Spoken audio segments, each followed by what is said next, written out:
जाहिद है और आप मेरा यूट्यूब चैनल देख रहे हैं जाहिद खान ऑफिशियल। हुकूमत की जानब से हमेशा टीएलपी पर यही तनकीद की जाती रही है कि टीएलपी एक दहशतगर्द तंजीम है।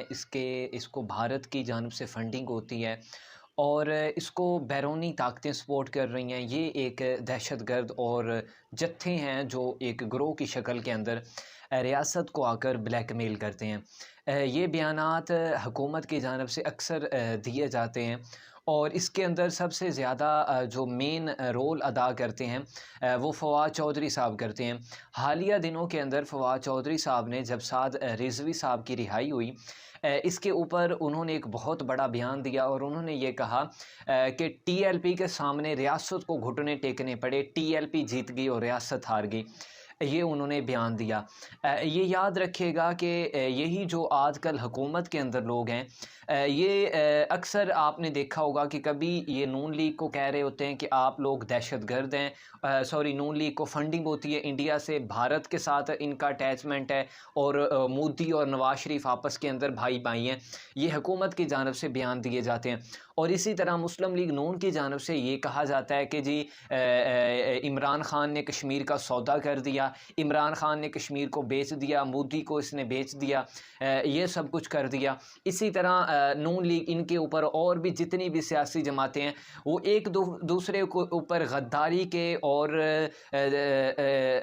फंडिंग लेने के इस तरह की बातें अक्सर आपने मीडिया पर सुनी होगी। तो इनको इतना सीरियस नहीं लेना चाहिए। ये ज़्यादातर सियासी बयान समझ लें या फिर बुग़्ज़ कह लें या जो भी आप समझ लें, ये दिया जाता है। और इससे जो पाकिस्तान का नुकसान होता है, जो पाकिस्तान की बदनामी होती है, वो एक अलहदा होती है। इसको उनकी कोई फ़िक्र नहीं होती कि पाकिस्तान ऑलरेडी ग्रे लिस्ट के अंदर मौजूद है और जिसके ब्लैक लिस्ट के अंदर जाने के भी चांसेस हैं। तो इस तरह के बयानात देकर आप मज़ीद जो है मुल्क को किस तरफ लेकर जा रहे हैं। जब आप लोग ये कहते हैं कि टीएलपी एक दहशतगर्द है, टीएलपी एक इंतहा पसंद ग्रुप है, तो आप उसके ऊपर बैन लगाते हैं, उसके ऊपर एंटी टेररिज्म एक्ट 1995 के तहत आप उसको बैन डिक्लेयर करते हैं और उसके ऊपर संगीन किस्म के इल्ज़ामात लगाते हैं। फिर आप खुद ही वफाकी काबीना उस पाबंदी को ख़त्म कर देती है। ये किस तरह का आप एक रियासत को लेकर जा रहे हैं कि आप लोग एक फ़ैसला नहीं कर पा रहे, आप एक फ़ैसले पर कायम नहीं हो पा रहे। ये एक मुल्क की बहुत बदनामी है कि जब एक जो मिनिस्टर है वो ये कह रहा हो कि जी टीएलपी और रियासत जो है ना, ये आमने सामने और रियासत पीछे हट गई और टीएलपी जीत गई। तो इसका मतलब ये है कि रियासत तो फिर है ही कुछ नहीं है। जब आप लोग इस तरह की बातें करेंगे जहां पर पाकिस्तान के ऊपर ये ग्रे लिस्ट फैटफ के अंदर ये इल्ज़ामात लगे हुए हैं कि पाकिस्तान के अंदर दहशत गर्दों को सपोर्ट की जाती है, पाकिस्तान के अंदर दहशत गर्द पड़ रहे हैं, तो इस तरह की जब ये सब बातें की जाती हैं और ये सारा तरीक़ाकार इख्तियार किया जाता है तो तब आपको इस पर कोई शर्मिंदगी नहीं होती।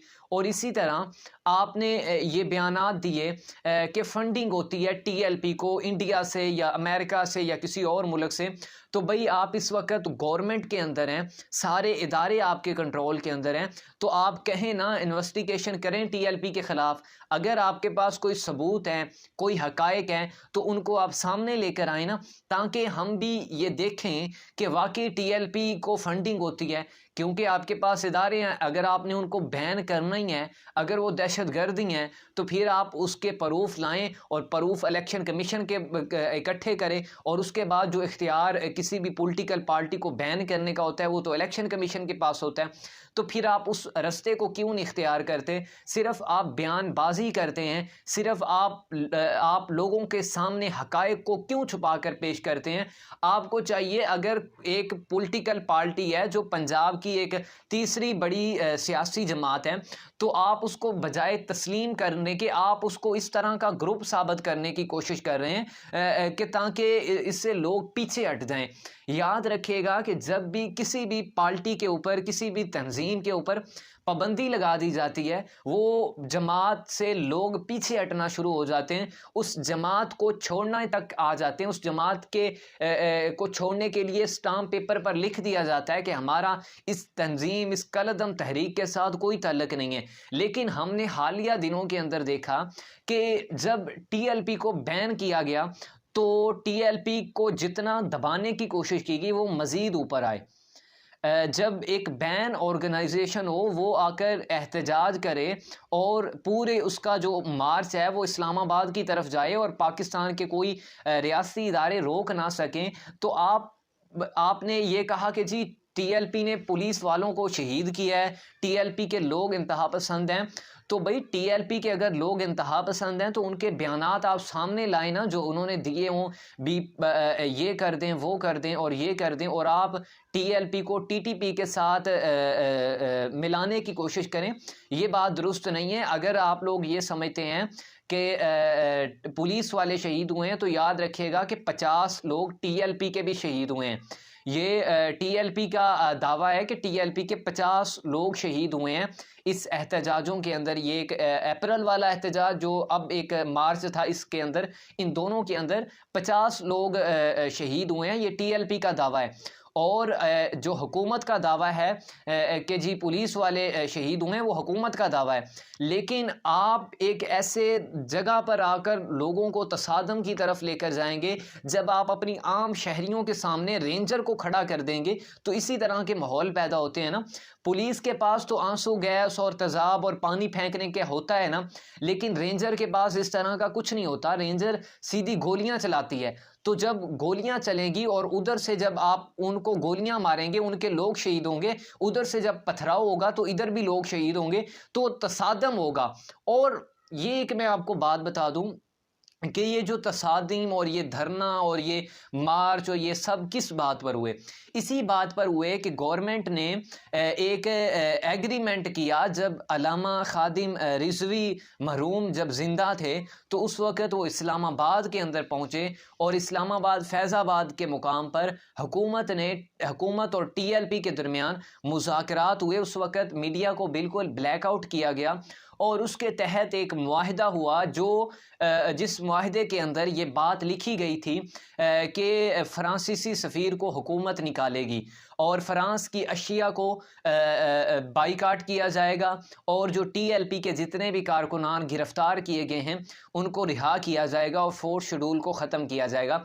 ये जो एक मुआहिदा हुआ था, टीएलपी ने ये 2 दफ़ा, जो एक दफ़ा एक एहतजाज जो पूरे मुल्क को बंद किया गया और दूसरा जो मार्च किया गया, इसका सिर्फ उनके साथ एक ही तल्लक था कि जो हमारे साथ मुआहिदा किया गया है उस मुआहिदे पर पूरा उतरा जाए। ये भी याद रखिएगा कि टीएलपी ने जो एहतजाज और धरना या ये सब कुछ किया, ये उन्होंने अपनी ज़ात के लिए नहीं किया, उन्होंने नामूसे रिसालत के लिए किया। जब उन्होंने ये नामूसे रिसालत के लिए सब कुछ किया और उनके कारकुनान को आपने गिरफ्तार किया, उनके कारकुनान के ऊपर गोलियां चलाई, जो आप मुआहिदा पहले कर चुके हैं और जो आप कह चुके हैं कि हम इस मुआहिदे पर अमल दरामद करेंगे, आपने एक वादा किया, आपने एक एग्रीमेंट किया। और रियासत जब किसी के साथ एग्रीमेंट कर लेती है तो एग्रीमेंट पर पूरा उतरना भी बहुत ज़रूरी होता है। और ये जो तमाम हकायक थे मैंने आपके सामने रखे हैं। और हमेशा की तरह ये ख़ुद सोचना चाहिए वफाकी वज़रा को कि जब भी आप किसी सियासी जमात या किसी भी तंजीम या किसी भी मजहबी जमात को ये कहेंगे कि आप लोग दहशतगर्द हैं, आप लोग ये हैं, आपको भारत से फंडिंग होती है, ये सब कुछ आप जब ताना देंगे किसी भी जमात को, तो ज़ाहिरी बात है कि आप उन लोगों के जज्बात को उभार रहे हैं। अगर कोई जमात हमेशा जज्बाती हो तो उसको किसी तरीके के साथ हैंडल किया जाता है। आप बजाय कि उनके ख़िलाफ़ बयानात दें और उनके इस तरह का कुछ करें कि जो जिस पर वो मज़ीद इस तरह के मामलात की तरफ बढ़ें जो पाकिस्तान के लिए बेहतर ना हो। तो इसलिए इन सब बातों से गुरेज किया जाए। हमें ये गद्दारी के फतवे, ये हमें फंडिंग के फतवे, इन सब से निकलना चाहिए और हमें एक पाकिस्तानी बनकर और पाकिस्तान को एक तरक्की याफ्ता मुल्क बनाने का सोचना चाहिए। हमें इन छोटी छोटी बातों से निकल कर आगे जाना होगा। ये हमारे जो मुस्तकबिल के कांटे हैं और इन कांटों को हमने अबूर करना है। ये हमारी मंजर नहीं है, ये मंजर के कांटे हैं, इसको हमने हटा कर आगे चलना है। और इंशाअल्लाह एक वक्त दूर नहीं है कि जब पाकिस्तान एक बहुत बड़ा एक फलाही रियासत बनेगी और पाकिस्तान एक बहुत ताकतवर रियासत बनेगी और दुनिया इंशाअल्लाह पाकिस्तान को सलाम करेगी और पाकिस्तान की आवाम को सलाम करेगी कि जब उन्होंने एक मुश्किल हालात के अंदर पाकिस्तान को इस तरह ऊपर उठाया कि जो एक नामुमकिन था। इंशाअल्लाह पाकिस्तान दिन दुगनी और रात चुगनी तरक्की करेगा। अल्लाह हम सब का हामी और नासिर हो। मिलते हैं न्यू वीडियो के साथ, तब तक के लिए अल्लाह हाफ़िज़।